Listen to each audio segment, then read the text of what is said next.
Hi guys, I'm Marketta and today I'm going to be showing you some exercises for how to keep your left hand in the right position. If you've read my article, you'll know what I'm referring to when I talk about the mouse hole and the cheese. If not, you might like to do that before you continue with the video. Let's get started.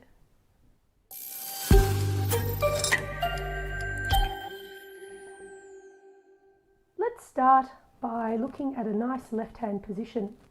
So I've got my fingers curved. We will not be straightening them out in any way. I'm not going to use the fourth finger today, but I'm going to leave it just over the top, flying over the strings there, as I like to say to my students. Your fourth finger will not straighten, and neither will it be going under your violin. That's really important, and a lot of people do that. It's hard to fix. So keep your fourth just on top so that when you do come to use it, it can go on really nicely. Notice my thumb is in line with my first finger. It's not bent and it's not super straight. It's just relaxed. My wrist is also relaxed and I'm creating an approximately 45-degree angle here between my hand and the neck of my violin.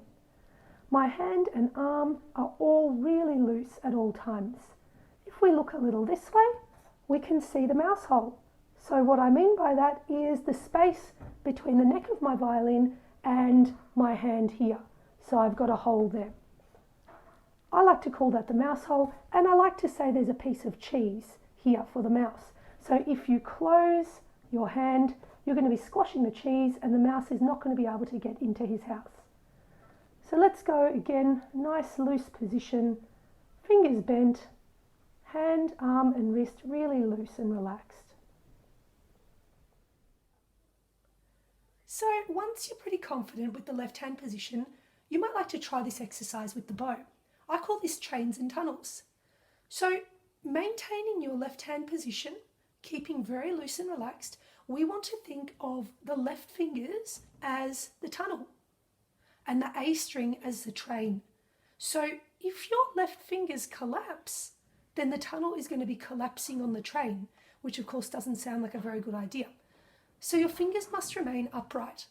Be really careful here because when you keep your fingers upright, some people push their hand out like this, and that's wrong. That's tension in your arm and certainly not a 45-degree angle here.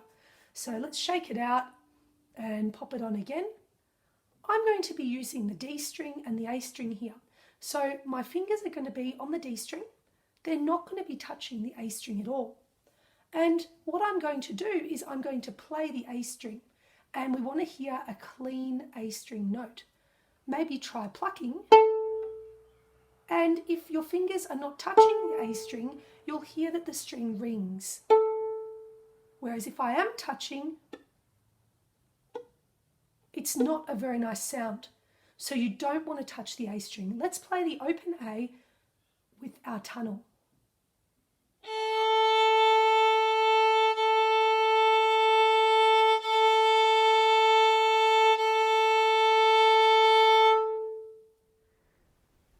So that completes this video on beginner left hand technique. Don't forget to practice the exercises daily and try them on all different strings, and soon you'll see some real improvement in the way you use your left hand on your violin. I hope you've enjoyed this video and found it useful. See you next time.